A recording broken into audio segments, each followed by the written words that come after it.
Di dewra karantînayê de em lê hay bûn ku ji xwe berê tu cih û war û qad nebû ku dersên kurdnasiyê li ser ziman û wêje û dîrok û civak û psîkolojî û felsefê û metodolojiya zanistî hebe, lê her wiha vê karantînayê rewşeka wiha ava kir ku kesên ku derfetên piçûk peyda dikirin jî jê bêpar bimînin. Lewma me biryar da ku par em zanîngeha Kurdî ya online ava bikin. 16 mamosteyên akademisyen, spor, lêkolîner yên Kurd û biyanî ku di qada kurdnasiyê de dixebitin pişta xwe dan ev du. Nêzî 500 kes beşdarî semînera bû, 110 semîner hatin dayîn. Axir pirtûkavê jî hate çapkirin. Lewma îsal me biryar da ku em zanîngeha Kurdî ya online dîsa pêk bînin. Zanîngeha Kurdî ya online ji bo hemû Kurdan e. Bi Kurdî ye li xêra Kurdan e.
زانینگه کردی یا آنلاین به برپرسیتیا دکتر ابراهیم سیدو ایدوغان و گلک ماموستا سپور و شارزاهندن.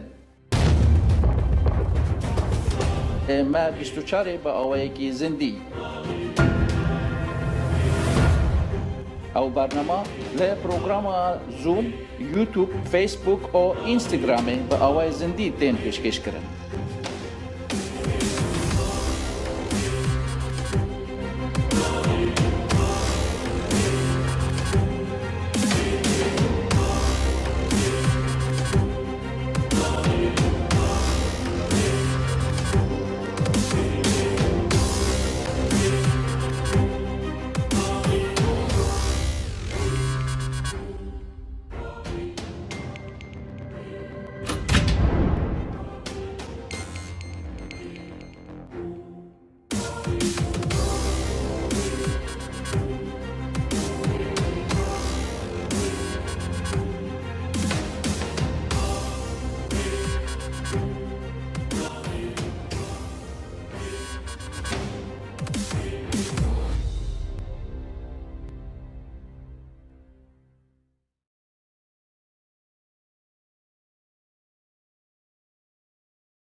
رهوانه جون همو بخیراتن در سامیا ایروش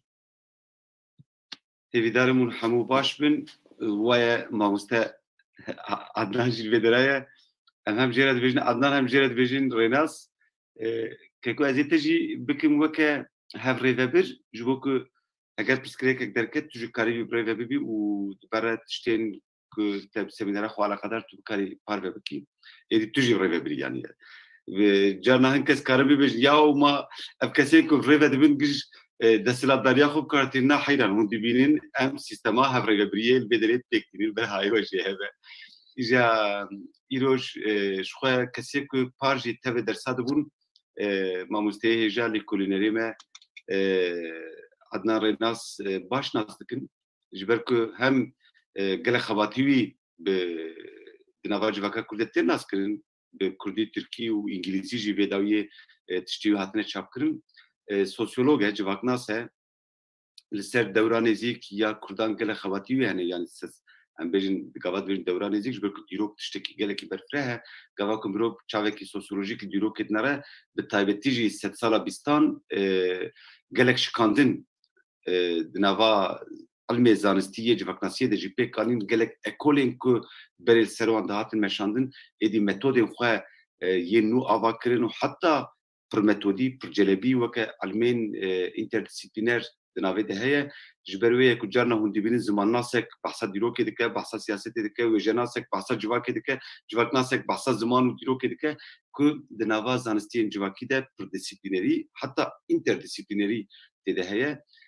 پارجی ما مستعدنا چلیک لکولینه که خویات ویواری ده پار وکربو که گلکی بالکش بو ام تم دخوازم که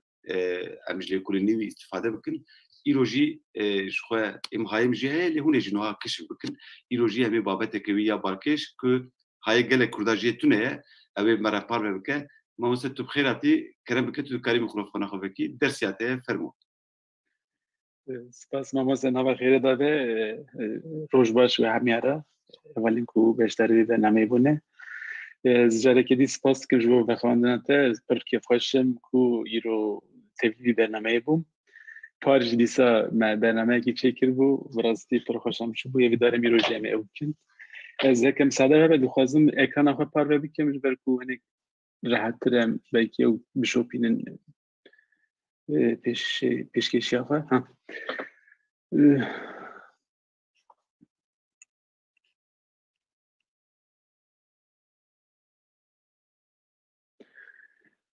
bi rastî ev vay ji 2019 vir de ez li ser mijareke nû dixebitim tezamina doktorayê bixwe li ser mijareke gelek cuda bû yani li planî derbarê Bakurê Kurdistanê de salê nodî lê piştî parastina doktoraya xwe min bi dest bi projeyeka postdoktorayê yani em bêjin piştî doktorayê kir ji ew projeyeke gelek bi rastî berfireh e û ez ne tenê têde me yani em gelek kes di vê projeyê de dixebitin temaya ku ez li ser dixebitim hinek em bêjin ser çalekgeriya Kurdan li Ewropayê planî salên pêncî şêstî û heftê de îje parcî min hinek li ser ew avakirina tora aktivîzma Kurdî li Ewropayê hinek min behsa wî kiribû îro dixwazim ew zêdetir mijareke taybet hinek ew bikim behs bikim ji ber ku hem biya min gelek balkêş e yani çîroka ku îro ez ê vebêjim û hem jî wek mamêse jî got bi rastî jî qet nayezanîn ew ez dema çûbûm Amsterdamê di arşîva Silvio Van Roy de min van belgeya zêdetir berhev kiribûn îjar ew heftekê bi rastî ez hinek serxebitîm bo avakirina vê ewkê pêşkeşiyê salek û nîv berê min wek gotareke nivîsandû bi rastî min ji kovara derwazeyê re şandibû û mixabin ji ber rewşa koronayê hêjî kovar derneket lê yani ew gotareke bi 25 rûpelî gotareke du dirêj ser vê mijarê dê demeke nêze çap bibe ez jî bêjim hinek li ser esasa vê gotarê dixwazim vê pêşkeşiyê re bikim alen ward çend mehe belkî we navê bîst ve ji ber ku meha Nîsanê de me helbesta wî ya bi navê werîsê sor wergerandibû min û Ergîn û Pengîn ji weşanên avestê derçûbû ez ê nehanek behsa wî jî bikim lê îro ez ê ne behsa kitêba wî ya helbestê lê zêdetir li ser çîroka wî ya em bêjin dereqê kurdolojiyê de hinek zêdetir behsa vê çîrokê bikim ew wêneyê alen war de bawerim wêneya ku salên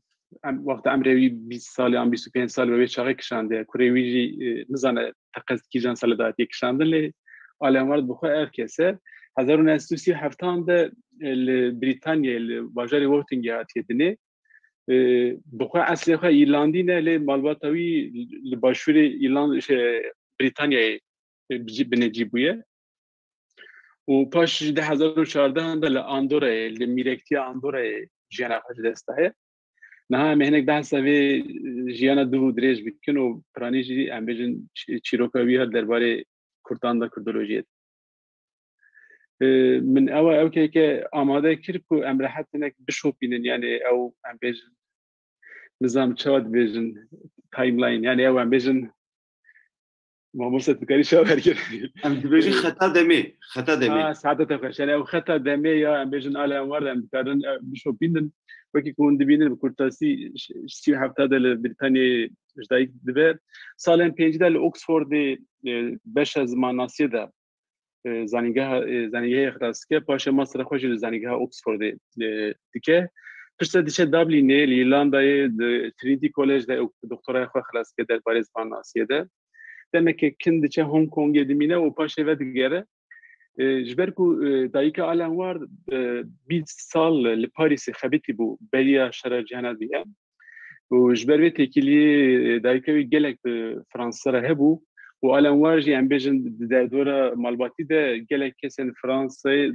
dinasiya zamanı Fransız zarokatiya xudayim bu اینجا دما گزانگاه خلاص که تقصد چه لباجر نیمه لفرانسه للیسه که دخبت امن ها دو دريج بحث وان سب کلی سال کلیوری ما مستتی که د پاییز 1960 ته آمده دیاربکر چهار محل دیاربکر بینه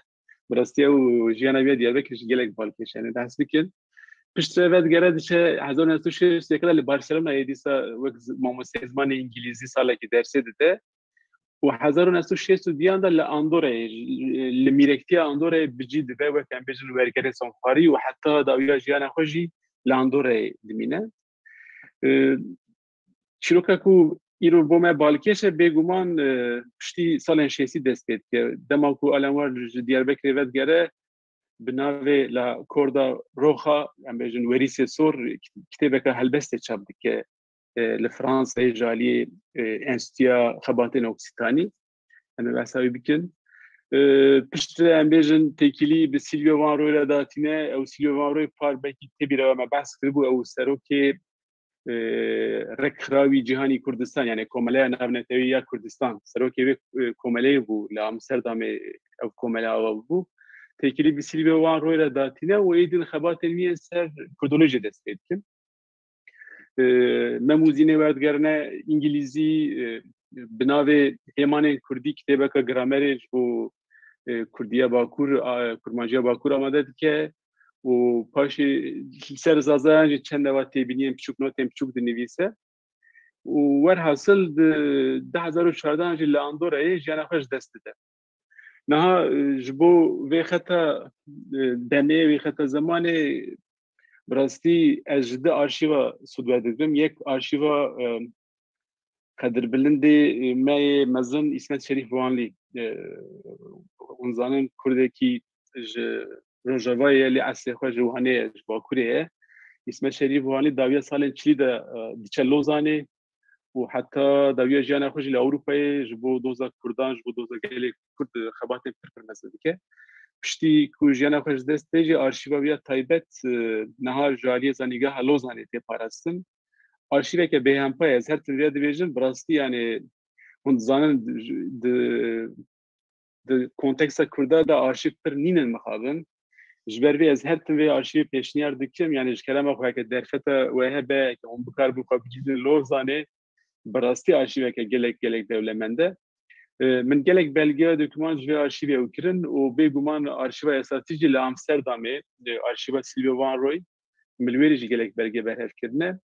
o serdeci me kure Alan Ward'a navi vicdisa Alan Ward Junior me piraji çar penjara hep evine nava du direş kirne em belge debare yani Alan Ward'a stekun ha işe ve zebejim hadisper servan esasa yani duare metodolojide on paramsa fikrin نها آلن وارد وکی من بحث کردم 1958 دچه نیم باجاره که فرانسه لباشور فرانسه و وک امبیجن باجاره که اوکسیتانی تناساندن گلی اوکسیتان لویره پرن وقت لیسه نیمه آلن وارد ماموستی دیگه او کناس که روبرت لافونت ew kesekî gelek navdar e ji bo Oksîtana ji ber ku piştî salên çilî nifşeka nû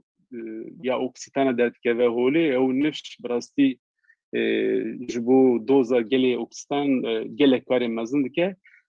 La Font yek ji wan bû û ew yek ji wan bû ku Enstitûya Xebatên Oksîtanî ava kiribûn çûnûkê Enca da.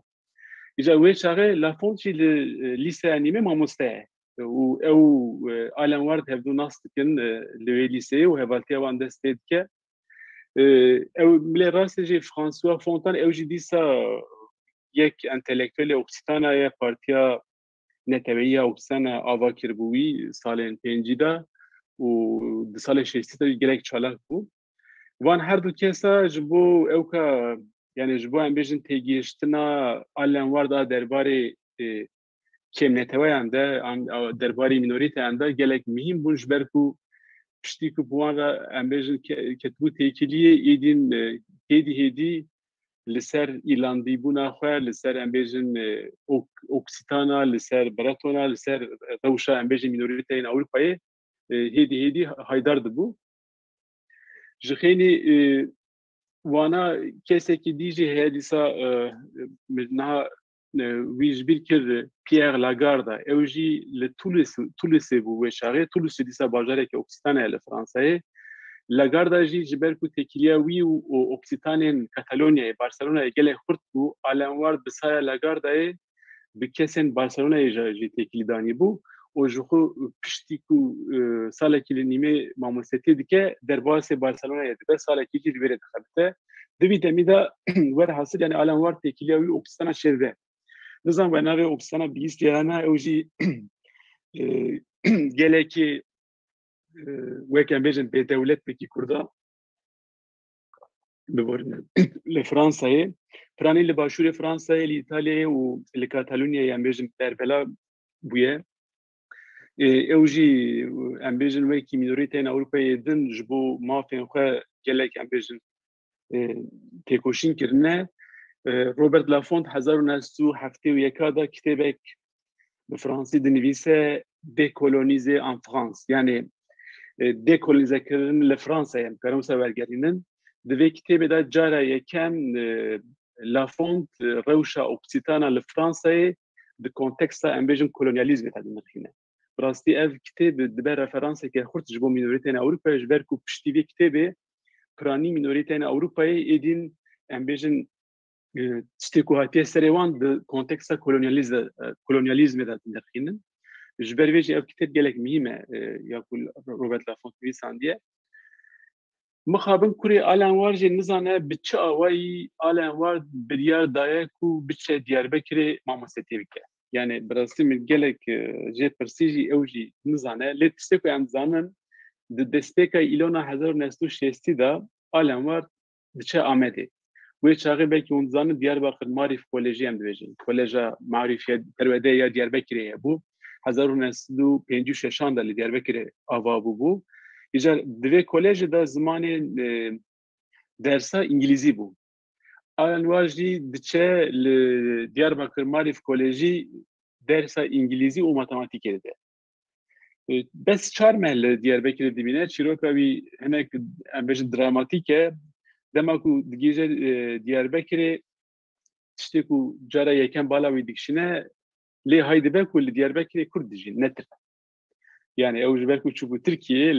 lê hay dibe ku ew der Kurdistan e gelê Diyarbekir hemî em bêjin Kurd ew dikin û piranî jî Kurdî xeber didin. Ji ber ku ziman nas bû û gelek jî zîrek bû diwarê fêrbûna zimanan da demeke Kurd de Kurdî kurmancî hîn dibe alen war hinek jî zazakî û piştî ku em bêjin ew ki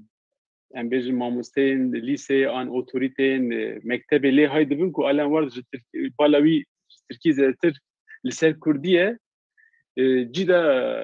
karê wî betal dikin dawî dikin û pasaporta wî jî ew dikin. Qedexe dikin yani wî em bêjin diqewrin deporte dikin. Dawiya kanûna 1960 de mecbûr dimîne ku ji Tirkiye derkeve. Ev 4 meh demeke pir kin xuya dike lê bi rastî di jiyana alen war de gelek bi bandor e. Niha em ê bînin çawa bi bandor e. دما كل دياربكر دما عالم ور ذهب حوالی وی چی بون ام وانا جوکت زن یعنی نام بحث وی هلبست بکن ده هلبست وریس سورت دو کاراکتر اساسی کرد هنک و عالم ور گلک بحث وان که وانا وک ادیب و نجیب دبیجلی ام زنان کو ادیب altına kare نجیب جی نجیب başa که ادیب altına akar malbata altına akaraya dema سرلدانا شیخ سید اوجی وانجی پشتگیری دا بو سرلدانه و پشتی سرلدانه جی ام بیجن نفیکر بون مالباتا وان هاتبون نفیکرن چوبون روژاوای ترکیه و باب ادیب altına akar 1937 da belki ve 20 ام بیجن بویرا پرارش قراکوپی hadisesi ve bu yere de bab edip altına akar hatibu kuştun jaliye leşkerin Türk va jberku ve deme umumi müfettiş Abidin Üzmen Diyarbakır'ı bu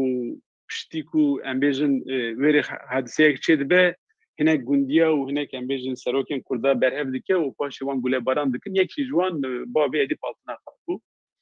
و edip altına akar dema alam var geçti bu Diyarbakır'ı saroke baroya Diyarbakır yani bu kadar parizger bu ناو الراد فيلن او كتابة هلبست ده او قوتن pardon هلبست ده وك امبيجن جيرانوت دبيجك ولا وارد جوادي بالتنا كارد دبيجك سروكي بارويا دياربكري لسري 1920 جدايك بويا بابوي يكش بيشنگن سردان 1927 بويا وجالي اتاتürk ve hatta idam kirin ما او gelek balkeşe هلبست عالم وارد هناك امبيجن çabejin xeletiyên faktüel hene yani ya embejin xelet fam kiriye kesek bu ara akıbiye yani jî embejin wî yanlış nivîsandiye em dizanin ku baba edip altına akar bu yere prareş hatiye kuştin lê ew wî wek ew kê nişande yani dibêje ku piştî serildana Şeyh Seyd hatiye îdam kirin Necip Başak jî dişe ji malbateke begane xwe jî şaîr bû helbestvan bû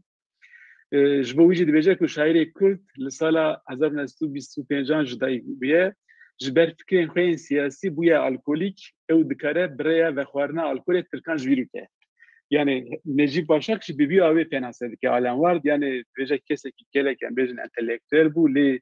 ev qas zilm û zordarî ji Tirkan kişand ji dewleta Tirkan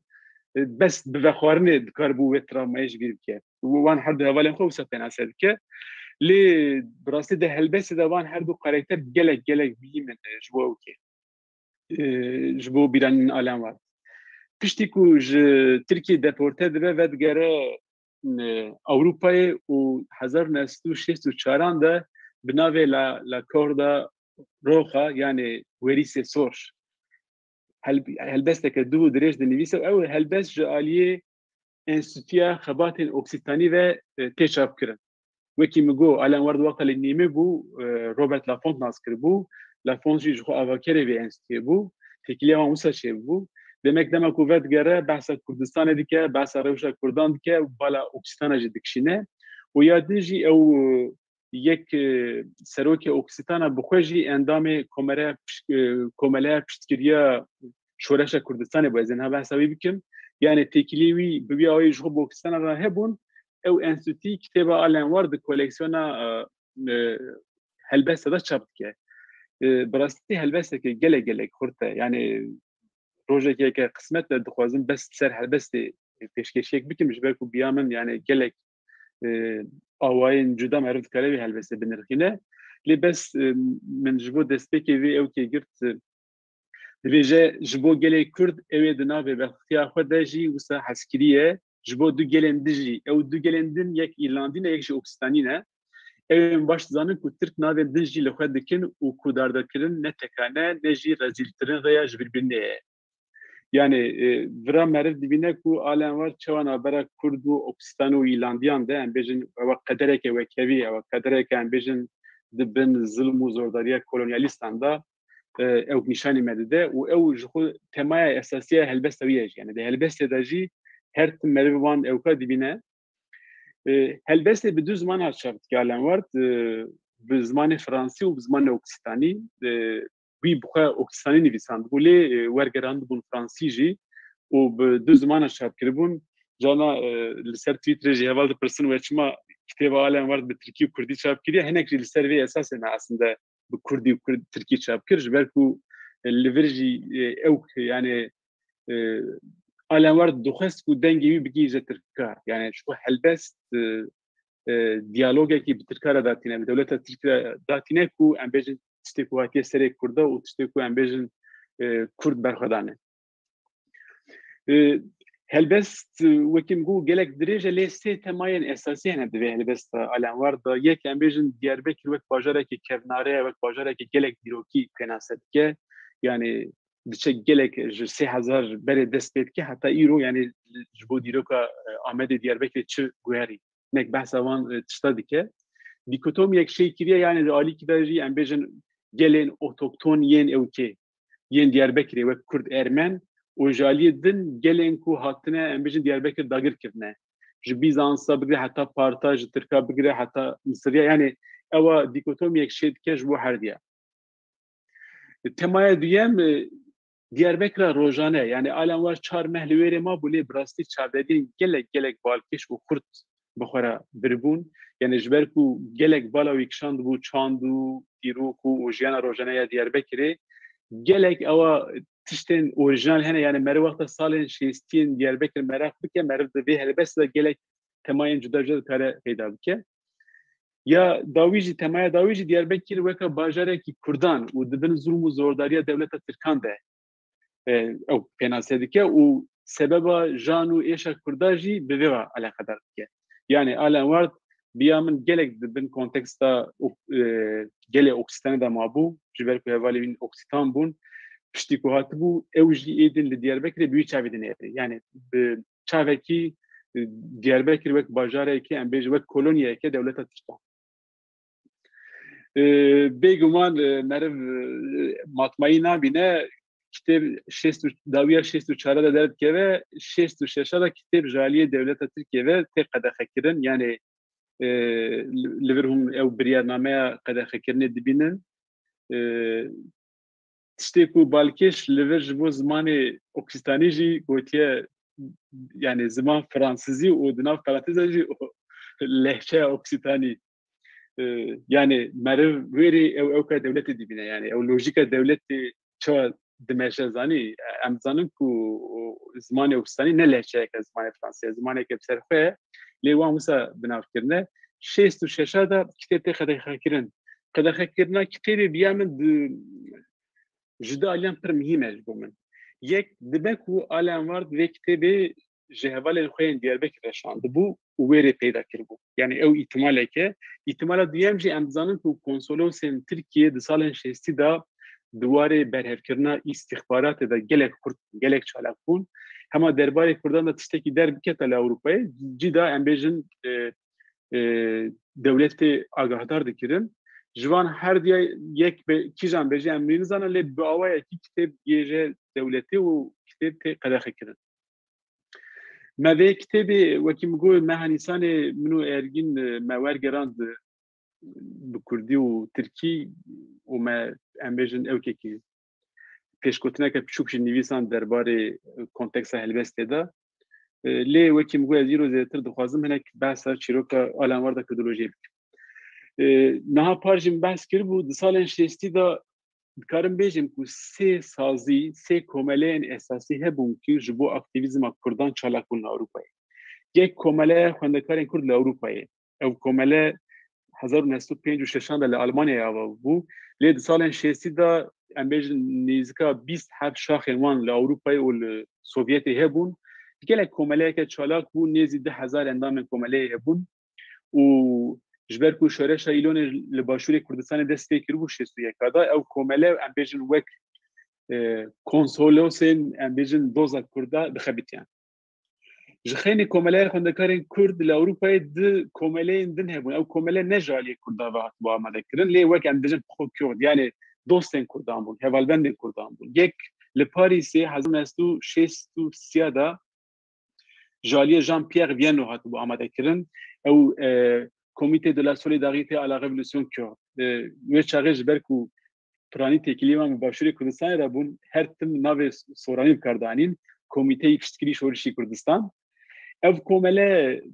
gelek balkeş ji ber ku Jean-Pierre Vianney hê ciwanekî 20 salî bû 1963 ve çûbû ewkê çûbû Başûrê Kurdistanê wek em bêjin rojnameger bi mala Mustafa Barzanî re hevpeyvîn çêkiribû tevlî şoreşê bû yani ew wê çaxê em bêjin têkoşîneke gelek mezin li dijî rejîma Iraqê hebû li Başûrê Kurdistanê bû şahidê vê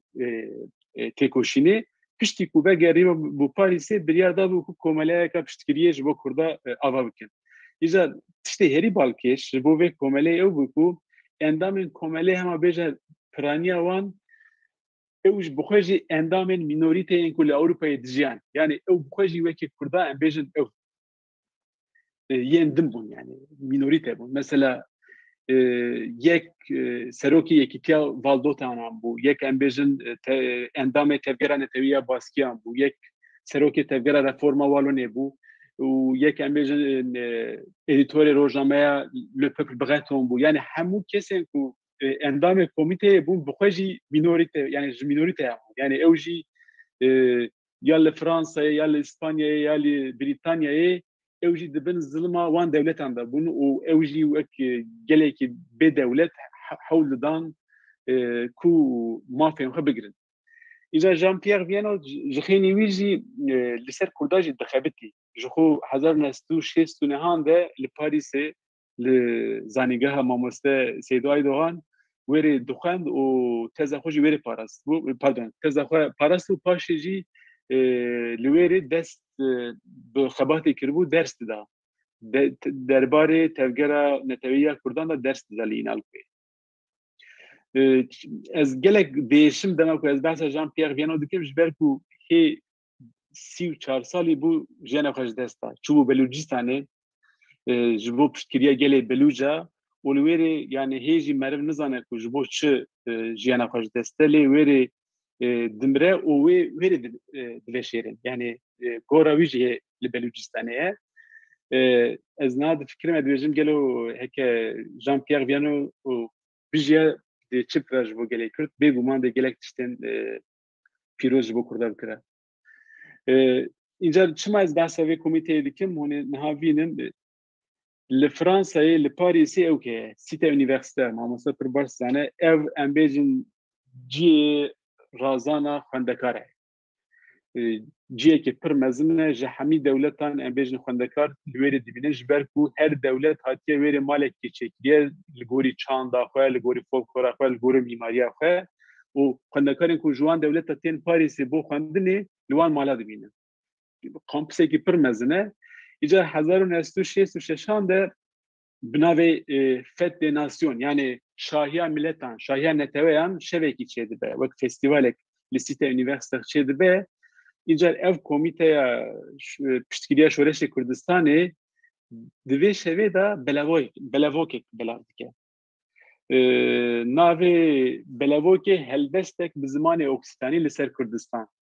Ji ber ku haya komîtê bi çapkirina kitêba Alen Ward çêdibe û ew dixwazin ku kitêba Alen Ward di vê şevê de bidin nasîn. Belavokeke ji sêr û pelan pêk tê. Bi rastî gelek tiştên enteresan di belavokê da behsa gelê Kurd dike, behsa perçebûna Kurdistanê dike, behsa rewşa aktûel ya Bakurê Kurdistanê dike ji ber ku hûn zanin 1960 da derbeyeke leşkerî çêbû Cemal Gürsel general bû serokê Komarê û li dijî Kurdan zilm û zex dest pê kiribûn û doza çilûnehan zanin çilûneh em bêjin rewşebîrên Kurd hatibûn girtin di zindanan de bihewdi. Bi dû û dirêj behsa wan mesela jî dike û li ser înkara Kurda da daxive belavok dibêje yani li Tirkiye çawa zimanê Kurdî hebûna Kurdî hatiye qedexekirin. Lê di dawiya belavokê de tiştekî pir balkêş heye yani bal dikişine dibêje ku helbet ew helbesta Alen Ward nikare gelê Kurd rizgar bike. Lê dibêje ew helbest mihîm e ji ber ku ew helbest hesteka internasyonel de hewmîne di xwe da. û di serî de jî ew helbest dibêje ew jenosîda ku niha li dijî Kurdan di qewme şermazer dike. Peyva jenosîdê ji bo min pir mihîm e ez niha ew demeke li ser jeneolojiya peyva jenosîdê di konteksta Kurdanê dixebitin. Bi rastî yani ji 1940 vir ve gelek kesên cuda, gelek em bêjin komele an saziyên cuda vê peyva jenosîdê kartinen de belevok da jdi sam dibinin yani işte kun dveje nahal başuri Kurdistan de dijital geram ala Mustafa Barzani de kavme dveje bu khojenom sid Mustafa bin Avdikin وەکی من بەس کردبوو 1960 دا لە ئامستەردامێ بناوی International Society Kurdistan yani rêkxirawi cîhanî Kurdistan komeleyeke dîsa ji bo Kurdan ji bo piştgiriya Kurdan ava dibe ew jî ew aktorên sêyem yên salên şêstî avakarê vê komeleyê Silvio Van Roy bû bi xwe kesek ku ji Hollandayê ye û rojnameger e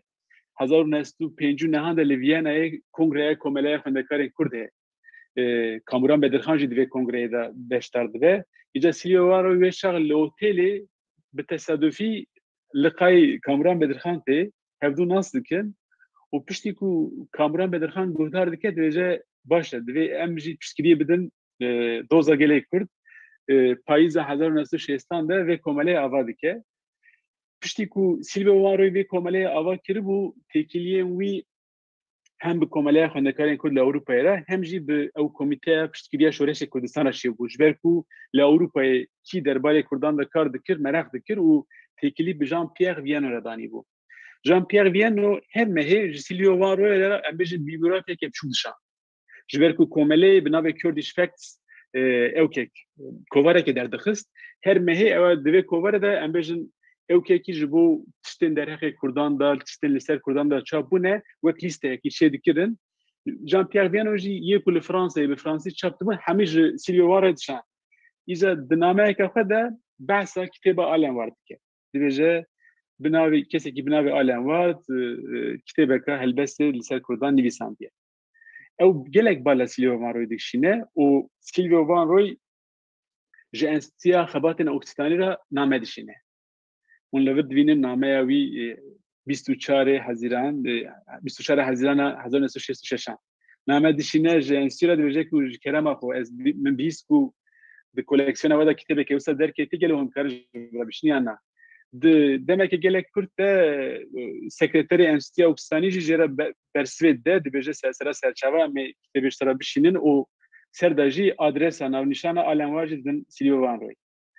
Bi vî awayî Silvio Van Roy êdîn dest pê dike ku têkilî bi Alenwar de deyne. Motivasyona wî ew bû. Silvio Van Roy dixwest ji bo sala 1966 salnameyeka Kurdistanê çap bike. Îca di vê salnameyê de niyeta wî hebû sê hev jî helbestan weşîne. Yek ji wan helbestan ya Simonenko bû. Simonenko yek em bêjin aktivîstê Ukraynî bû û li ser Kurdan şîrekî nivîsand bû. Yê din jî El Cewahirî ew jî yekê Ereb bû û piştgirî da doza Kurdan û têkiliya wî gelek baş bû bi komeleya xwendekarên Kurdiya Ewropayê re. Wan her du helbest hilbijar dibûn dixwest ku ya Alenwar jî hilbêjere hem wî wergirine îngilîzî hem jî kurmancî. Ji ber wê Silvio Van Roy têkilî bi Alenwar da datîne. Îcar pir balkêş e ez ê niha behsa wî bikim lê min behsa Necîb Başak kiribû hevalê Alenwar li Diyarbekirê. Ji bo 1967 wexta Silvio Van Roy ji Alenwar dixwaze ku sê navan hilbijêre bo salnameya Kurdistan ku sê helbestan weşînin Alenwar sê keşa hilbijîrine. Yek Necîb Başak e, yek Hemreş Reşo ye, yek jî Hêjar e. Necîb Başak ji ber ku çima balkêş e hûn hal milê rastê dibînin wexta Alenwar li Diyarbekirê bû qeyd kiribû ewkê Necîb Başak. Necîb Başak cana demekî jê re ew dixwendin helbest dixwendin wan qeyd kiribû. Me hûn dibêje kanûna pêşîn ya 1960 de hatiye dîktekirin ev helbest. Dixwest ku Silvio Van Roy vê helbestê ew bike çap bike ji ber ku meriv bi rehetî dibîne ku dîkte kiriye belkî hûn niha dixwînin dibêje hêdî pir hêdî ruhdana rojê û cî çemek dikene û digire. Şop tê jê herîkendina ava fisûnkar av û reng û deng di dilan da ahengdar. Dilo tu jî bimeş bawer bike atê ew pir balkêş yani ji bo pêşerojê atî em dibêje ya Tirkî atê bikartîne ev welatê xweş ev welat ax ev bihişt welat. Vê helbestê ji bo salnameya 1967 amade dikin lê mixabin ev salname şap nabin. Yani ji ber ku rewşa aboriya او که باشنینه رکخاوی جهانی کردستان باشنینه نکارن شاب کلی دارشی ودا وانا هنه پشتی کو سیلویو وارو آلن وارد هفناس کن گلک نامه جهو درد شرین کارن بیجیم که نها دسته دا 240 روپل نامه وان هنه یعنی دناوا 2 سالا دا belki bir dehan jehevdura name şandine jixu piştî name yekem alen var pir kêfawîtê lê hay dibe ku saziyeke wisa li Amsterdamê heye cîda dibe endamê Rekxawî Cîhanî Kurdistan û 68 de ji bo kovara Kurdish Facts nivîsarek dişîne alen var Diyarbekir and after yani Diyarbekir û pişt îca divê nivîsarê de çîroka xwe ya Diyarbekirê vedibêje çawa çûye Diyarbekir şikayetiye serê wî çima wê helbestê nivîsan bê ew پاشی پشتی کو دبه اندام کومله رکخاوی جهانی کردستان آلن وارد و سیلوان روی جخرا دست پروژه دکن دبیجن ام دکارن چی بکن جبو کردا پروژه وانه اساسی فرهنگ که کردیه دخوازم به پیوانا ام بیجن الفابای هواره فرهنگ که به 5000 پیوی آماده بکنه و چاره بلکه اون زانن لندن جی ادموند و توفیق وهبی حول دانکو فرهنگ که آماده بکن لی اوجی دخوازن تشتکی وسب بکن دخوازن آنتولوژیه که هلوسته کردی آوا بکن دخوازن وشنخانه که کردی لی انگو امبیجن وشنخانه نتپروری آبندسته یعنی اوجی پر بالکیشه نتنه درباره کردان لی درباره امبیجن گله بندسته دخوازن وشنخانه که آوا بکن و دخوازن امبیجن انیه که وک جپه که جبو هوالین کردان آوا بکن کو پشتگیری بدن کردان هلبت وان پروژه مخابن تو پروژه وان سری ناشن يعني بدوينا به اللي جلك فكري وان وسهنا سيريو واروي حتى حضر ناسو شيسو بينجان زيادتر دناف سياست تا كردان پر انگاجه بو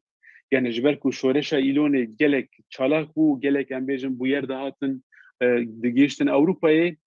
لسر كردولوجي پر نفكري بو زيادتر د سياست علاقه داد بو واروي اذا پشتي شيسو بينجا دست به کردولوژی دکه جبر کو سیلویو واروی کسی که آنتی کمونیست بود سوویت نفرت دکر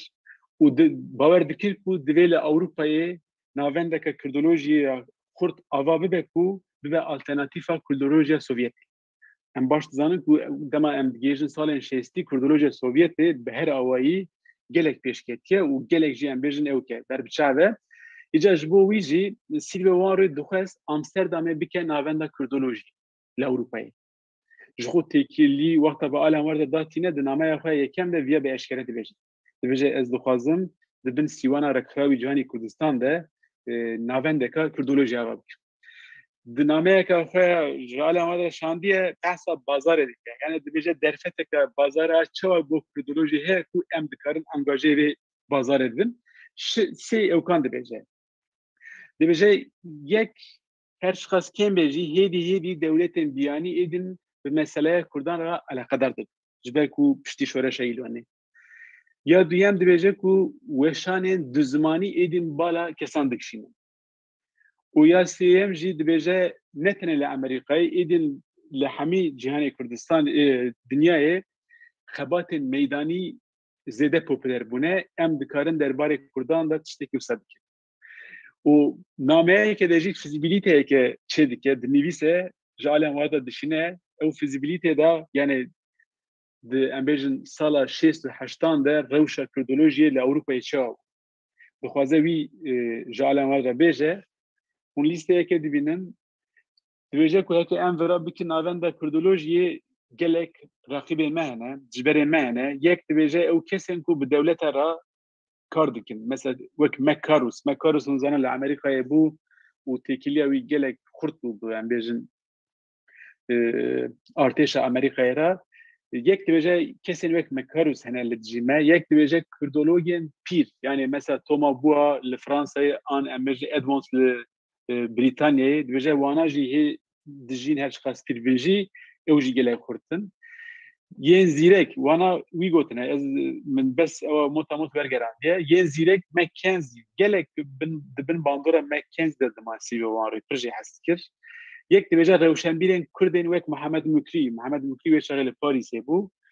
یک دیوژه کم روشنبیرن کرد و کامران مدرخان چیروکه که بالکشه sebeba avakirina rekrawî cihanê Kurdistan hemen bêjin Kamuran Bedirxan wek ji me re got li Vîyanayê hevnas kiribûn û pişta biryara avakirina vê komeleyê danîbû Silvio. Lê çend sal şûn de navbera wî Kamuran Bedirxan gelek xirab dibe. Bi rastî sebeba wî meriv nikare bi rehetî bêje ji ber ku gelek name min xwendin navbera Kamuran û Silvio de. Tiştê ku ez lê yani ez tê gihîjim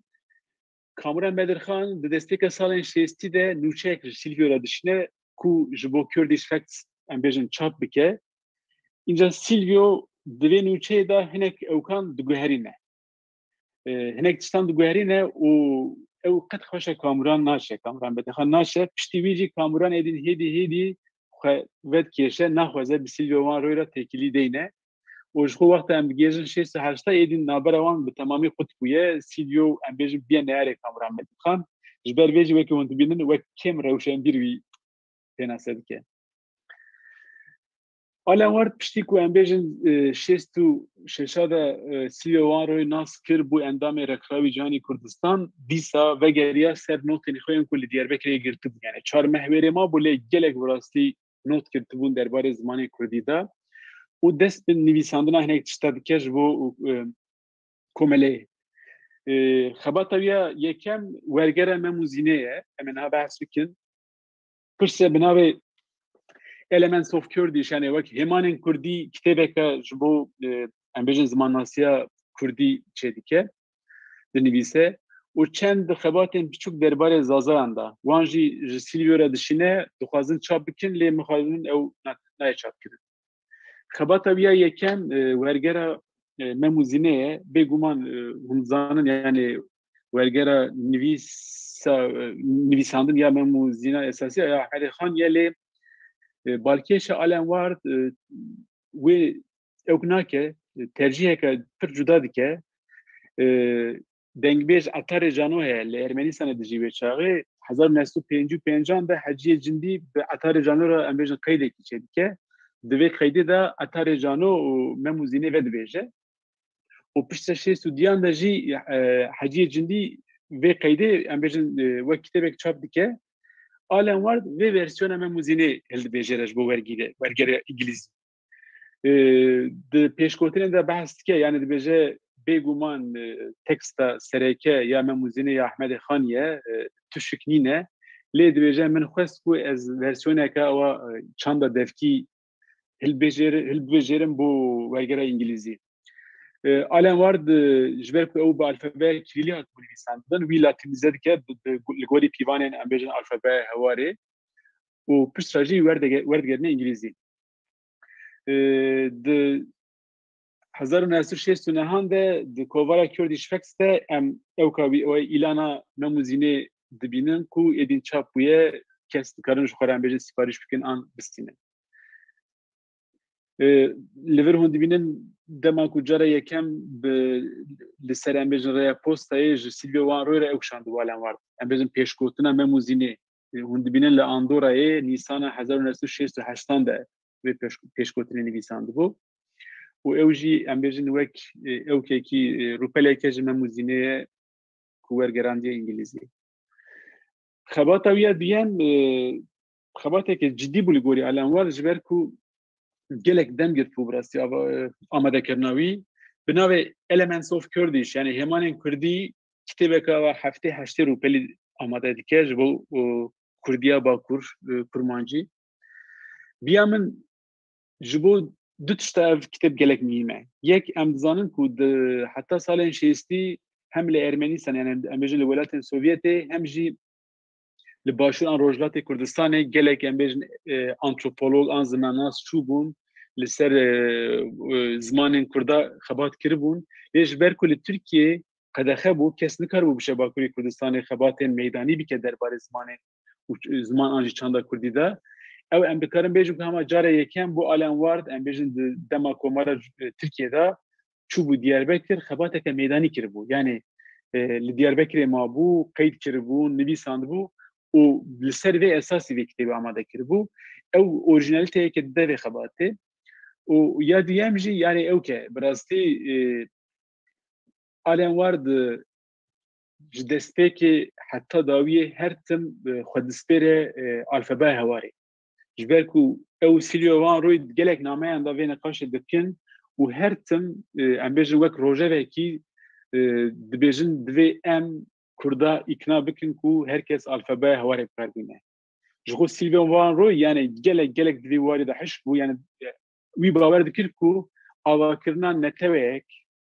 li ser avakirina alfabeyeke standard dibe dispêre û digot heke Kurd bixwazin yek bin Kurdistaneke em bêjin ew ava bikin Kurd mecbûrin ku alfabeyeke em bêjin hevfar bikarbînin û li gorî Silvio jî ew alfabe teqez divê hawar biye. Îca ji ber vê yekê alen war vê kitêba xwe jî li gorî em bêjin pîvanên alfabeya hawarê amade dike. Hûn dibêjin mesela dîsa Kurdish Facts de 1968 de wek em bêje reklam wek îlanekî daye ku gotiye kitêba alen war de derkeve. Her çi qas gelek ciyan da behs kiribe jî bi rastî tê jî ez baş nizanim gelo kitêb çap bû ya ne. Yani ji ber ku di arşîvê de mixabin min tu evkeke kitêb nedît lê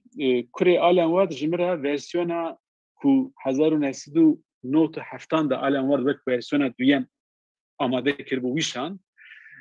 di wêrê alen war dibêje ku ev çapa duyem yani versiyona duyem e. Îcar ew jî bi eşkereyî nabêje gelo 1968 de çap bû ya na. Yani ya em bêjin amade kiribû lê piskirê derke çap nebû û notu hefteda dîsa li ser xebitî yan jî çap bû menê dîtiye lê min bi dest nexistiye ez vî bêjim bes. Alen war di wexta li ew ku li Diyarbekirê bû xwendekarên wî gelek zaza jî hebû. Bi navê Xidir navê din ji bî weke deh xwendekarên wî bawer me Xidir û İsmet. Wana her du jî ji Elazîzê bûn ji Medenê bûn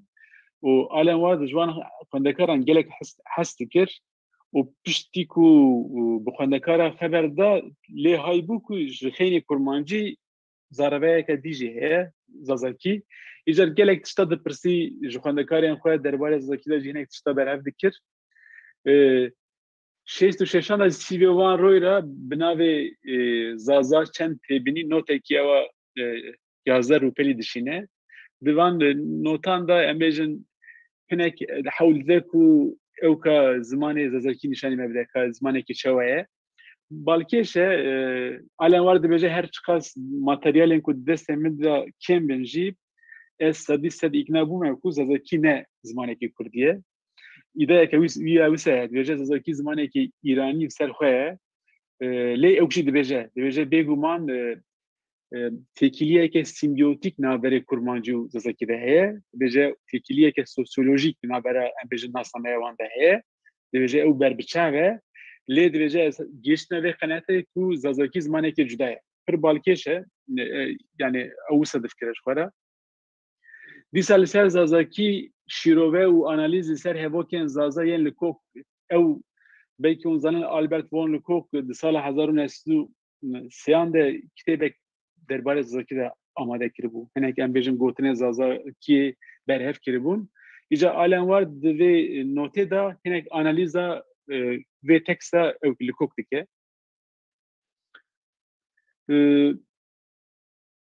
Bawerê me zatin dayê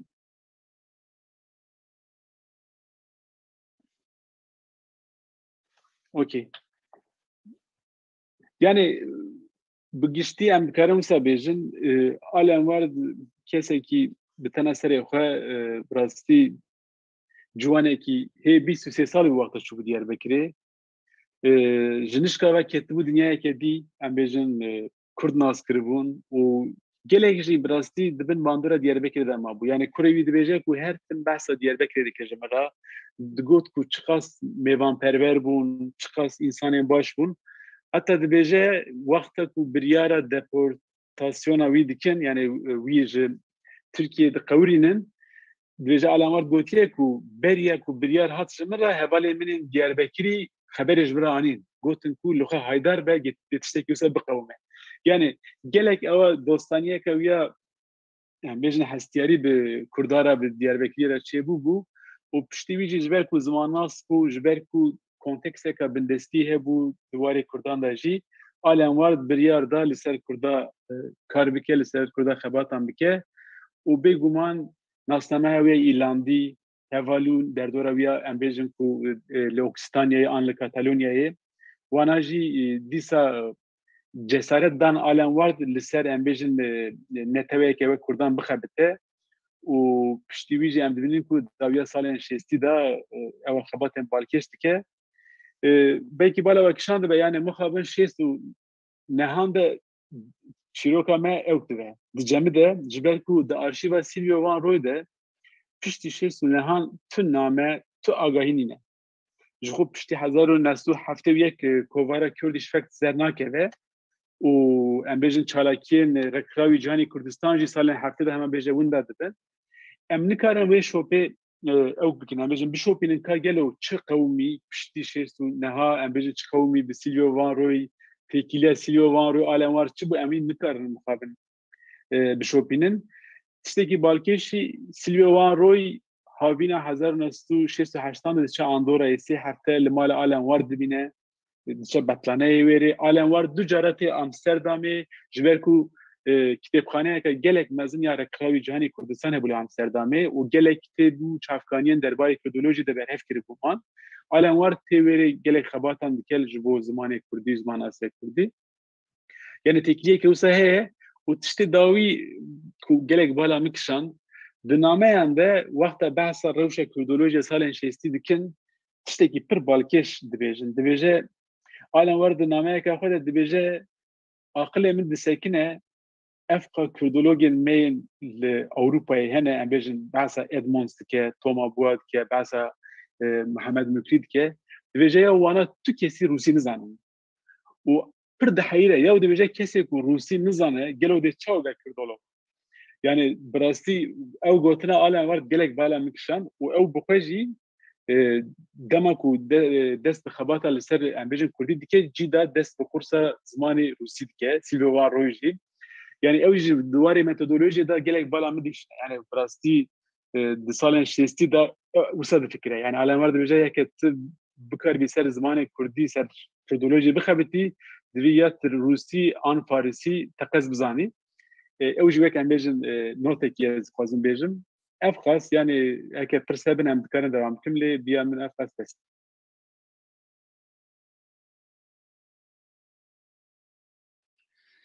gelek spas adan dest xweş saadeta xweş malata ava ji bo vê mijara ku bi rastî diviya ji aliyê wan kesan bê zanîn kesên ku serê xwe bi xebatê kurdolojiyê kurdnasiyê re değişînin peryodek wiha ye ew peryoda salên şêstî ji ber ku teqez hayetê jê heye peryodek wiha bû ku wê dewrê li Fransayê jî gelek tişt di Le Monde Diplomatique de li ser Kurdan da hatı çapkırın bi taybetî jî bi rêveberiya Jean-Pierre Viano gelek kefa min hat ku te behsa wî kir min wiha ji hevala şand serkomê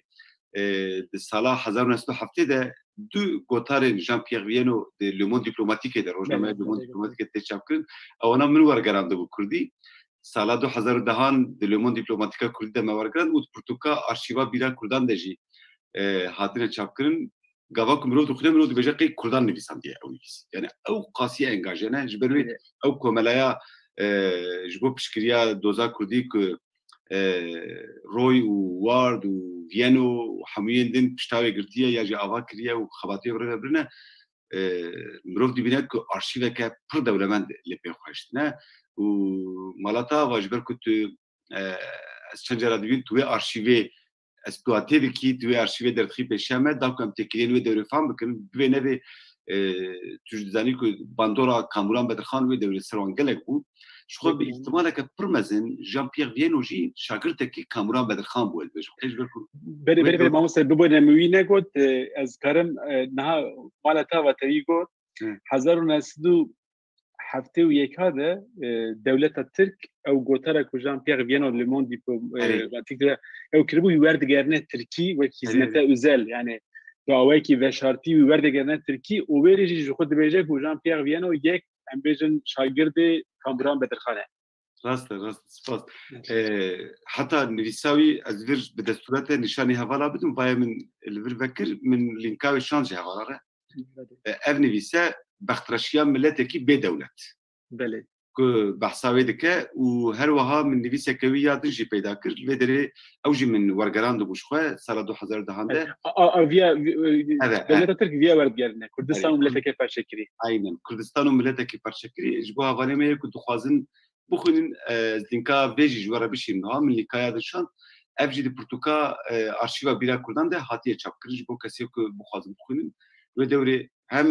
ji bo engajmana wî hem jî ji bo ku cara pêşîn bû ku bi awayekî eşkere tişt ser Kurdan de hatin nivîsanin yani ew dewra ku mamoste Adnan bahs dike bi alîkariya vê komê ve bi rastî Kurd êdîl Ewropayê hatin naskirin cara pêşîn bû her çend xebatên İsmet Şerîf Wanlî û Kamuran Bedirxan bandora wan ser van kesan gelek bû mühim jî bû ji xwe ma têkîna Kurdara çînebê ew ê çawa bikarin behsa Kurda bikin ji ber wê dîsa spasiyetê dikim ji bo ku te behsa van camêran kir ji bo kesê ku nizane bin Jean-Pierre Viennot 1969 de doktoraya xwe dîsal Inalcoyê girtibû û berî mirina xwe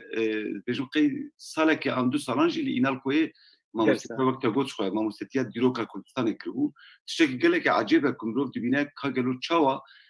van kesên biyanî ku alaqaya wan bi Kurda tune alaqaya wan bi rojhilata navîn tune lê ji ber ku ew bi xwe jî hesasin li hember doza milletê min dest weke ku te bi mafdarî balkişan ser ew qasî engajeyên doza Kurdî de û îro jî gelek agahiyên ser Kurdan ji nivîsê wan derditkevin ji ber wê gava ku em ketin arşîva Le Monde Dîplomatique a Fransî me dibûr de nivîsên Jean-Pierre Viennot evên din peyda kirin û me du cilt bi Kurdî çap kirin ji bo ku xelk bizanin bê starê şêstê hefteyî de çawa behsa Kurdan dibû em dibînin bê çendî engaje bûn ez vê derê Lucy jî dibînim vaye Lucia me jî hatî vê derê silaveke min jî bikin Lucy jî hevaleke me hevaleke me min jî dewrekê min dersên Kurdî dabûyê wê jî doktora xwe li UHSS wekte kiribû ji xwe ونها لا واش اساسي جدي بما ماموستي ان شاء الله وكمت تخست كونفرنس inşallah zeke xoş bin dîsayî bibînim herî çawa îja hevalê me yên ku pirsê wan hebin dikarin niha destê xwe rakin lê ez ê pirsayeke tişte bikim pirseke gelekî hêsan ku normal dêbe bîra her kesî mamoste madem ew qas tişt li ser Kurdan hatibû kirin û weke ku nîşan dayan çend nivîs me wergeran de jî filan lê belê gava ku behsa dîroka Kurdan dibe ew pirtûkên kul bazarê hene ji xwe bi vê nevê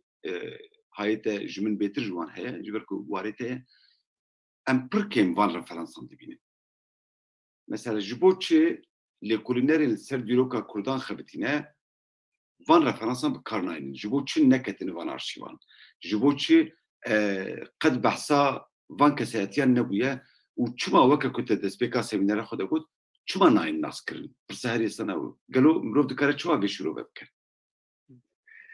مامۆستا سپاس بەڕاستی پرسێکە پڕ مهمە نەها ez hewdim kitêbeke amade bikim ji bo vê demê yani em bêjin wek dibêjin ya yani dema şerê salê dema em bêjin destpêkê ji 45-46 heta destpêka salên heftê biya min çend ew kene yek mesele yani mixabin di hîsografya Kurda da heta niha biya min bandora şerê sar bi awayekî ciddi natiye şîrove kirin. Yani ew şerê sar pir balkêş e mesela ew David McDowell heye yek ku em bêjin kitêba ser dîroka Kurdan ya herî esasî nivîsandiye min dolî kitêba wî nêrî yani kitêbeke nê jî sersid hefsîd rûpele bawerke sê çar cara da peyva şerê sar derbas be. Yani mixabin nizam çima ew dîroknasiya Kurda ew konteksta şerê sar pir piştgû kirine. Ew tiştekî sereke yani ji bo ji bîrkirina an em bêjin nedîtina wan mesela ya din jî mesela arşîva ye yani çawa arşîva ye mesela arşîva İsmet Şerîf Wanlî hê belkî 10 sal e li Lozanê em bêjin vekîliye arşîva Silvio Van Roy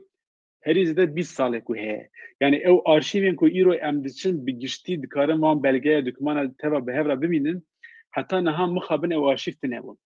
ew jî tiştekî balkê û ya din jî yê ku li ser em bêjin dîroka nûjen ya Kurda disekinin li çavê wan sankî ew em bêjin çîrokên îro behs dikin ew ensazî ku em behsa wan dikin pir marjinal dibîne wana yani ew mesela ji bo min pir ecêb tê yani em bêjin Rekirawî Cîhanî Kurdistan dikarim bêjim ku yani آگاهین کو زانیارین کو وان سالن شستی دا براستی او کرنه يعني باقي ده كاس خلاص ناكنه افقس امبيجن او كانه لي من هي هم بيجي تجاري ريفرنسك جبو خباتين امبيجن ركراوي جاي كردستان نديتيا يا ديجي مثلا امبيجن جبو فرنسا جان بيير فيانو جيرا شايلان امين جويس بنو وانا حمي مثلا بر بالكيشه لسر نتوركا هنري كوريال باقي هوال زانه هنري كوريال يكي جهبو مصري بو هات بو فرنسا بجي بو و gelek امبيجن اكتيفيستي خرط بو جبو دنيا سيان فرانيجي جبو امبيجن شري جزائري اللي بجي فرنسا gelek كاري مزن ذكرن مثلا هنري كوريال بكاموران بدرخانه تيكلي داني بو و بسايوي امبيجن وان كسا اوكناس كربون لي توقت اللي اوكي دنيري مثلا اما بيجي كس بحث وان او كان يعني وان تكليان او جي بيعمل او يعني او كونتكست شري صار دنيا يكربو دو بيرش يعني دو عالی هبون ایجار جخو زانستیا درباره کردان دا جیوه چاقه پرانی جالی امبیجن دنیا یکم يعني یوکو دجی کمونیزم بو دجی سوویت بو و دو کونتکست شري صار دا زانستی جی لگوری وان پیوانا اود کت زانی دافران ایجار دوی کونتکست دا مخابن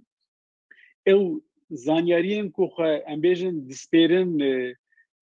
تکیلین سوویت کمونیزم هود و تکیلین امبیجن دنیا سیان مخابن پر هاتن من چفکرن يعني او قيمتها وان د كونتكست دنيا يكم تنهبو يعني باقي لي هايدار بون لي ندو خاصن امبيجن وي تخن ناف في ليتراتوري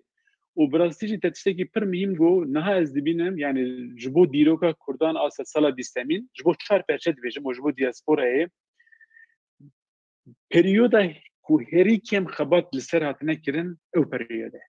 يعني سالين بينجي شيستي لأوروبا يعني مخابن يكو بحث كينجي بتشان بيوا عند بيجن كومالي خون دكارين كرد هبو عند بيجن كامران بدخان لباريس ينال في دخبتي افاس ليه يعني او ام بيجن تورا ترناكو جالي دوستين هوال بندن كردان وهاتو افاكرن كس بحث ويناكه وتشتكي داوي يعني ميراتيا افاكرنا و توري gelek bandorkerer sersarin hafte haşte noti hatayro yani ve merv viajı bine yani diaspora kurdan ku naha ambejin hatiya asla ki gelek kurtu gelek ambejin organize prasti ev mirate salen şesti gelek evket yani kerer go ve merv viajı bine gelek festival kışan ser diaspora kurdi jibo havale meye kulvaret tabi adnan emem le Avrupa inem dibinin yani rojak mesela vak numune az bejman yetam ne vak بحثي بشي سر بروباغندا اللي وكان مناز بيجي مثلا غافاكو بارلمانتيرين هذا بيعطن قلت 25,000 انسان لكولاني باريس دركتن ومشيان وغافاكو ارتشا تركته عفرين جي بحزاران كاس چون بشبري كونسولخانين ولاتين اوروبي داكو نرازي بنا خو نشان بدن داكو زخت سلام بكن ببيجن ويا ام فيروشي خبرناكن يعني الفيدري ادي كرد نتر بیانی دوستین کردان و یا جای کردان خود دلکمن ایدی دیاسپورا که پر خورد یا کردان هست و هم دواره چاندی هم دواره روزنامه‌نگاری هم دواره اکادمیک ده هم دواره کاروباری و کارسازی ده ایدی هزار کردان یا گلکی مثل هست نور عدنا. هذا خش تبنيه كبر بتشوف. أوليفيا غوي وناس تكين يعني كسي قالك بناس إنها السر إسلامي والسر فوندامنتاليزم فلان خبتها أو الكتاب خذها بعث جان بيير فيانو ذكر. سالين شيستي ده لستة يونيفرسيتة أكتيفيزم كتشوا أو ذكر. تبنى كأكتيفيزم كتشوا أو ذكر جان بيير فيانو. ويلي بيجك كرد جخرة مخابن وقت تشتكوا وأمريكا شرين كورجانيزا ذكرن كرد جخرة كرسية كماسة كبتشوف بس. بدست خستن يعني جبر كود فيتنام هبو جزائر هبو ثاني موزامبيق هبو يعني او كون او تفجيرن الدنيا سيام جل كرد يعني او ما كرسيه كبشوف داني قلت يعني باش روجي ليفر امواج دناوزن لي يعني جويري اماكن را اوجي تستك فميمه يعني براستي جويري كرسيه بتشوف ميرو بيجي يعني كرد الدياسبورا دكارن هزاران انسان موبيليزات بكن او تستك فميمه البته كلكس بس نهاجي زيد دوري بدم حسين كرم بك حسين جهوارة كيمية كأدنان بقي بارتي بيلاته بله ویژی فلسفه خوندیه اونها آلمانی دیجی چند سالیه او جی اوایل که گله کی چالاک در ساده و از گله کی جیب هیوی مکرم تحصیل سپاس دکتر ماموستا سپاس بو ماموستا عناجی مپار ناسکر لی از هرگاه یکی دشوپنش پار وست شوبداری یم از تشته کو پار و دیگه از پالداری دخوینم یعنی سرد سکنم راستی پارجی مگله کی سوژه جبرگرد ایرو ای سالجی مز سوژه وگرد مالوی آور جاگ دی بیجم ماموستا تگوت سیلویو کاموران بدرخوان سر نوچه کی problem yani parvekirna ve ya jweşandina ve de problem jiyan gelo ew tekiliya ew biçiya yani ew mirov agayî deraqî ve de heye anîna yani jidî yani Silvio tapar baş behsê kirbû heşê min de hinek maye nizam lê deraqî ve de zêde agayî nedîtin min lê meyzan min nedîtin wek wê tiştekî mas serê min de ma bin heşê min de gelo Silvio dedî دبی کو نراز بمشي يعني وكا ابد تكلياوي وجلادات بدرخون واجي نخش بو قالوش برچيا يعني بلكي حج كردستان هناك انجي زيد حاجه ذكر كاميران بدرخون وقت بردكي ام بيجن كردستان حزناكي بناب كلچا مرو ويچا شيرو بك از فرسكا ما هي ديك مدابه فهمتين نعم تمام استاذ ياد دوي فدي تجوب برتقانة كمالة بيانة هبو كل الرشاة بيناتشيا مروب كاري سيشوت يعني شوف كوفة أو كودريا أو أرشيف بلا بو عن كرد كارن هاس تودي جوار بجرن بلكي حوالي كويداري بكن بلكي روجا كي ترفض بينا هرن سلي كلنا بكن كاري تحقيق دجا أغاري بده باش تبي وبرسامنا داوي أفهمو تاپاجی سر سال 60% کنی و سر خواندکار طیبت خواندکاوی دمان دبینن چالکتر بونا یعنی عالیه زانسته و راستی پیشکتنا لی امزانش پشتی هفتیه جی کرده آوایی که سرگونی درباس اروپایی بون او میراسا خواندکار درباس جواکی نبو گلو آنجی بو از ولشی رو بده کم بلکی بو بیجی گلو اون درباس بوان درباس نبود یکه چماش هکی درباس نبود چما درباس نبود یعنی پروبلم چی بود چون تشتکا پر خورد خویاده کی یعنی هم بین عالیه زانست ده تشت پر باش خویاده کن لی یا دسته مده مایی زانگاه سر بونه مایا وقتی تشتکی که هم بیشم برپچاف بلکی یعنی هایا مجن هبی هکی تو ما قدر بکی همی که فشبن مارتا بس فست كيكي هسن ماليا براستي سي برسنتاجي جلك برسنت كويشن و مش ترى قلتو فيلوزوفيا ترى قلتو ولا مالا تابا ودي جلك درفت بدل مش ازنك تسجي او كزلازل كم سيلفيو وان روي درفت نبو ازاس كم يعني كسي كي براستي او 2 سال السيرفي كسي دخلت يعني بيرسوناليتي كي جلك كومبلكس از بيشن هناك تشريحش بوم نديارن هناك دوكيمانا دا سدي سد ام زانن کو ميسيونه كويا انتي كومونيزم هي كو اواكرنا سبب اواكرنا ركراوي جهاني كردستان بخوجي جريداي بي ميسيونه يعني ارمانجا سركه سيلفو وانروي ابوكو لاوروبا يعني للدنيا يكم خواندكارا انتلكتويلا لديجي كومونيزم اورغانيزيفكه لی کسی که جکردا او وجود باور بود که کرد دوی مافی خواه امبیجن بدست بخن مافی خواه ناسنامهی او بکن تکوشینا واج دپارست دوی کنتیس اوات مرب لید نره او کامران گرک لهو دهاتن یعنی کامران بخواهی کسی که یعنی بقاسی سیلیو امبیجن آنتی کمونیسته که توجنه مولی کامران تجاری که فاوی کمونیزم را ندهات یعنی کسی که گلک دوری کمونیزمه بود سیلویو واروی بریا اوکی بریا کوه کمالی آوا کربو دشاره دنیا جهان دا بنازیاره هفکاری کربو پشتیویجی 3 ساله لزنان ما بو حبس دا ما بو او دیروک کویا مثلا یا گلک بالکش ہے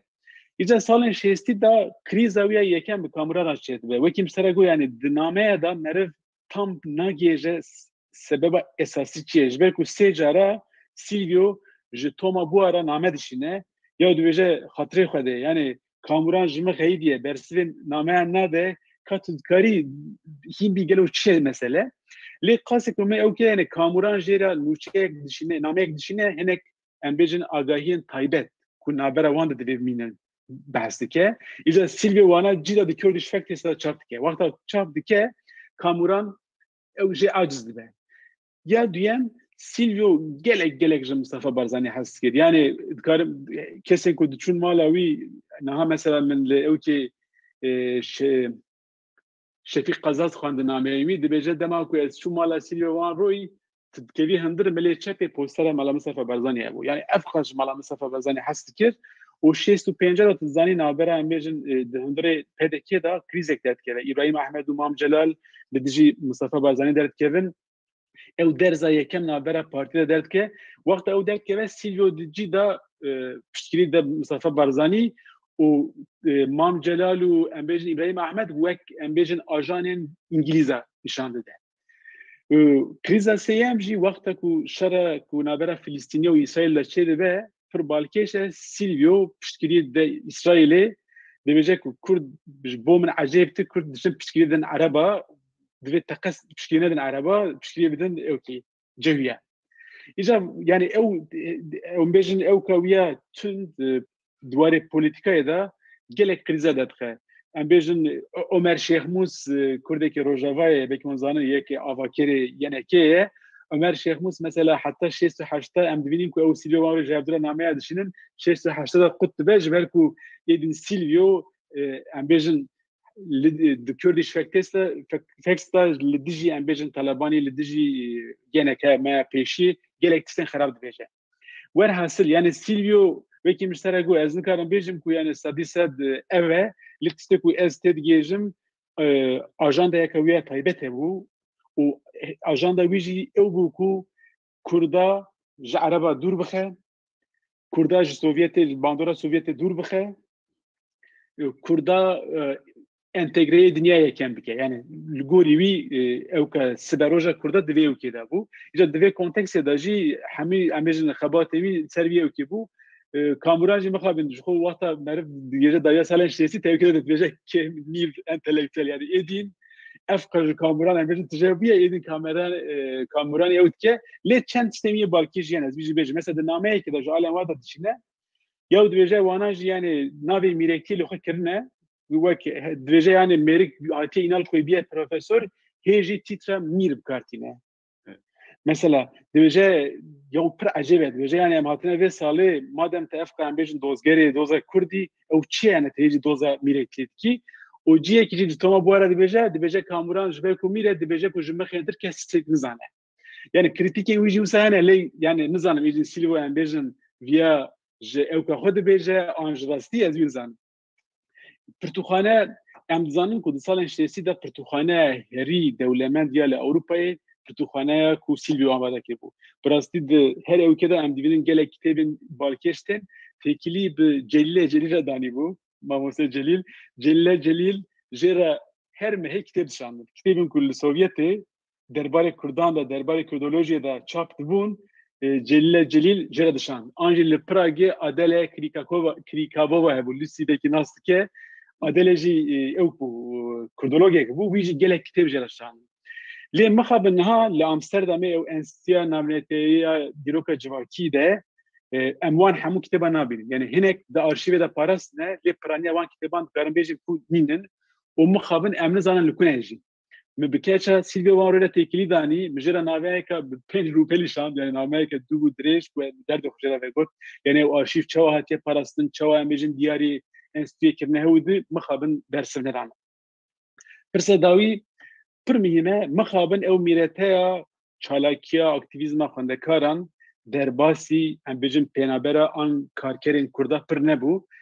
بس بیامن یعنی نمونه یک اوه کردن میم با کرد هر چقاس کم بونجی داویه سالن شیستی دا وان در خستن آوا کردن زانی یک روناهی یعنی ام بجن گروبا هفرا یک شی او که باهوس همراه ششو سروکی باهوزی بو وانا بخوا د سالن 5-6 دا تشتی کو امبیجن میراته کو آوا کری بون حول دان وی امبیجن بر بکدکاران را او بکن جبركو هفراجي باهوجي حردوجي ريخستن مسامكو خوانا ريخستن خواندكاران پناسه دکرن خوک ريخستن خواندكارو كاركرين كردا پناسه دکرن لي مخابن دوان حردو ريخستنا داجي يعني او ميراته باواكي بيجن افكتيف اواكي اورغانيزه درباسي كاركرا نبو دو سبب يعني یک کارکرین که باکور ام بیژن هاتبون آلمانیایی باور که پرانیا وان یعنی درباره کردیتی وان ده انگاجمانه که وان اوکتنه بود یعنی نه ام پشتی سال 8 ام ببینیم که یعنی به انگاجمانه که گله کردستانی کس هاتن اروپایی سال 6 ده به تایبت کارم بیجم که گله که ام بیژن کسی جریزه بون جخول ترکیه ام بیژن او پولیتیکان اسیمیلاسیون گله خطبون داتن اروپایی او انگاجمانه که وانا خورد درباره کردیتی تنم اجا اوجی پر زحمت مثلا حمراش شو گله گازنا دکر سیوان رو دی بجک و ام دچن فابریکا ام دچن نظام اوکرا ام حاول نزن رخصتن بکن لی مخابن دی بجک چنا بج برکو یا کارکر دترسن دی بجم کو ام وگره مملکتی دستک بر سرین یا دی بجم کو یا یعنی نحو جه ام کردیتی بکن هود یعنی بوا یعنی دینامیکن فاکتورین جدا جدا هنه برم بجم کو غیل بروی ام بجن اوکا میراتی گرت کورتاس ببورنا منك ديش نه ساعت خوش آگاهین بپرسان آگاهین پریفریکاوی یک و تمام دکن و سریمه ده ازدلال دکن ام بتستخن نه اما از گوتار کم بس قمره دکم اوکی دکن جلانی دک بله کرم کرد ایجا از دوره بدیم بناف جی حواله کی ما یه جوانه که به پروردهی زمانی کردی به علاقه دارده به بناف کرم که کو گلک ویدیویی وی انا عدنا لسر یوتیوب او کانالک چک کرنه پارچه زمان کردی با آوای که سال و لودیک وقت فرانسه بیشتر به لودیک با آوای که لودیک زمان کردی فرد کن بناف کرد که ساعت دفعش بناف گلک سپاس ماموستا سپاس بوده تاچی ماموستا عدنان براستی هم جنا پرتو که تدگرنم نبینن تنه بترکیل سر آمازونه دبینم یعنی فزیونا کردی هواهش بوم گلک باش با ماموستا برسك من هيا دبرسن من هنا برسام يا كم السر ديرو كي براستي برسن وهام نيرن جنابيجن يعني حيا يرد ناف جواكا مداني حيا ناف ستراني مدهن بيجم ارينا لي يعني ناف كردا يعني جي اف بيوا كر اوا كوجبو كردا نشانك يعني جهبونا اريا وخك بنتره يعني گلک کس هند بیشتر کرد میدینه لی یعنی ناوی کردا و خود میزوپوتامیا دانی یعنی دروجراتا ناوین دانی جه هبون یعنی جهاتنا میدیاجی کبنتره گلک ما مستسیدوجی گون چافکانی تن پاشگوه کرن یعنی براستی گلک چافکانی تن پاشگوه کرن یعنی پرتوکه کوکه و 2015 براستی در کتیه یعنی نویسکار که نمساوی گلک نشان بده امویجی ببین نشان بده ام ببین فردیناند هنا بیش لانویساندیه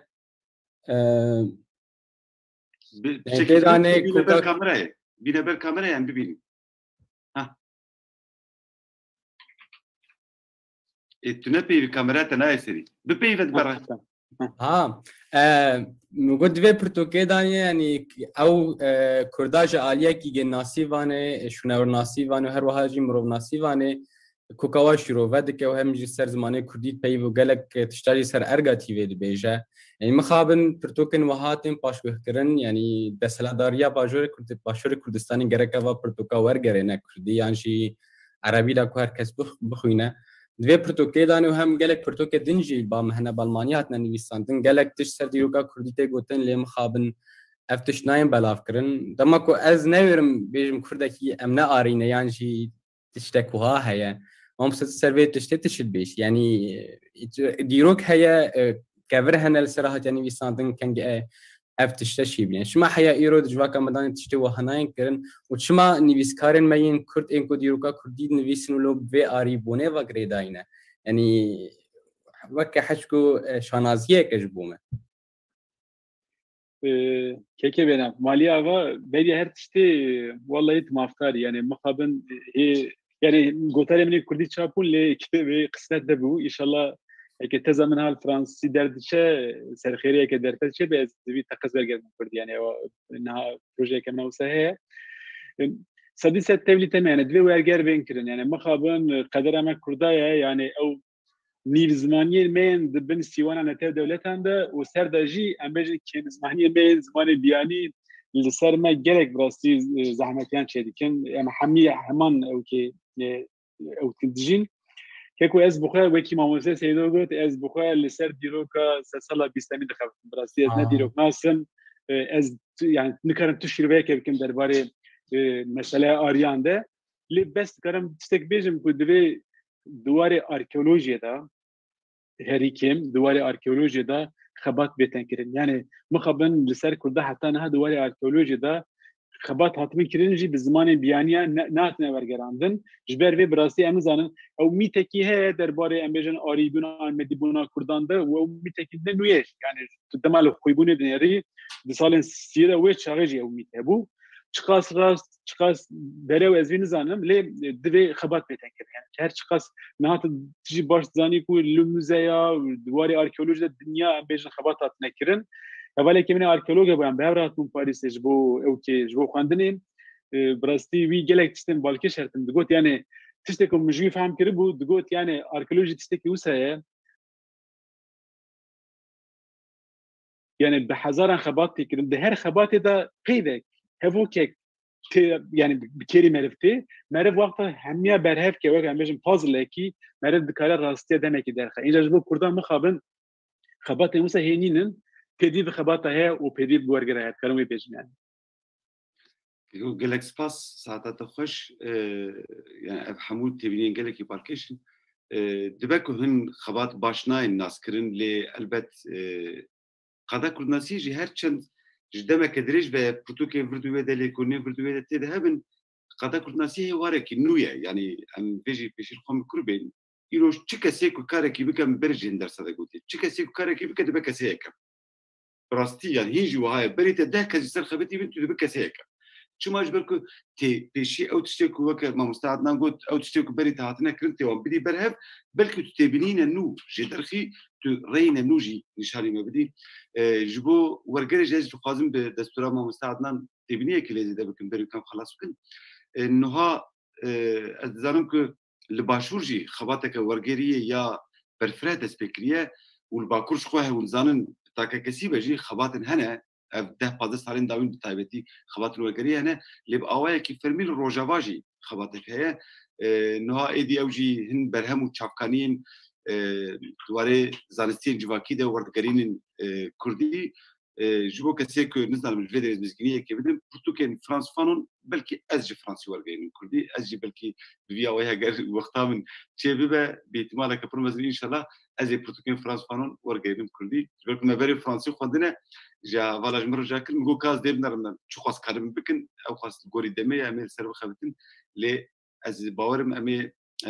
هر دو پروتوکیوی یک هر کس ناز دکه ورگین کردی بیایم میجی علی کاری بکن هیدکم وک هر جار ما ج خباتو لکولینا ما مستعدنان سوبر گرتباج برکو اما خول لکونی تعقیب دکم او کوبارک بنابه کرد تاریخ بو بری سروی مجاری تشتنوي تشابو يعني اللي كنا كوي تشابو هل واهن تشتنكو فرانسيجي هنا جاري دي بينم از خور برا دخوينم از بهيفي ما كو اف خبطات داوين ياكو وكبابتا بوست دكتورا خو هالبجارتيه جبو كسيك سيستم اكاديميك نظام بوست دكتورا بشتي دكتورا امروف دكا كو ريا كاب مروف بر بروفيسوريه بتشه جبروي از فيديكم كو وكارو خبطي خولدن عدنان زود في كاري دجيب سر بكذا كو وكهرجار ديسا بيتر بيستر برندن ما بوسته از دیسا سپاسداری تماش بو بشتریا به خباتی از پیوا داوین شتره دیلم جبو خلاص کردن درسی کرم بکن ما مثلا ساعت دخوش براستی از ترکیه خوشم جبوکو ماوی برنامه خوش شکر از هرتم آماده ما جبو درس نوسا جبو خبات نوسا براستی از ترکیه متدن و اوکی زانیگاه اوکی کردی بیا من کاری که پر پیروزه و از جانا مخابن درفت نینه جبه کزارو که از نکارم تبلیغ میلی از پشت سر یوتیوب براسلی ویدیو ود نیرم یعنی مجاری کو بالا من بکشینن درباره مجاری من دم استقصت ماشد کن گلک جی استودیو دکرم مالا و آوا و یعنی سپاسی هری مزنج بوده براستی او 2-3 ساله تکده که به هم پاش بو بیاو کد کی اوجی نه جبو ما دم نهايه بلکه اما او تبینن لی اوجی در آرشیف یعنی خودی امر بده 20 سال 40 سال 50 سال شونده لیکولر وگرن دبنر بنه دما پاندمیه دا کرده ام بیجن اکادمیه که کردی وکربون نظام شست ها برنامه چه بو بجار او بون یعنی وانا تشتین پر مهمن براستین مالاته و مالا حمو هوالیم بشتر وانا آبا و پر کیف خوشم gelek spas adnan malata havareja havareja emi ve hafte dersime xalas bu hafte peşame disa mamuste Jean-Roger Maskeleş u xece vecari mamuste xece rojava tevlebbe ku adnan jüye nazdike havala me ya hafare ve kelusiyak biskadil vederi bu u her waha mi xali zemberg dedi sa ve garaj bu ku لسر وجه و فلسفه جمره سمینر خود دوام که اجوره بجیم شبا حمویا بمینه خوش گاوی بخاطری و جبو کسی که ویل ماچه تماشا بکن فینال اروپایی بیسته کدن اوش خورلی تماشا بکن و که میران نویسان دیگه گوتیه ما تو بیش خیلی کرد و ایروش به تو ببلیزی نه حیران امجیش خور خلکت نرم کیفا خو پیتید تو باشه شبا ببینه خوش گاوی بخاطری و دوام adnan disa spas ser çava ser sera در چه ما اغرا خیلی به سر چه باشه şebaş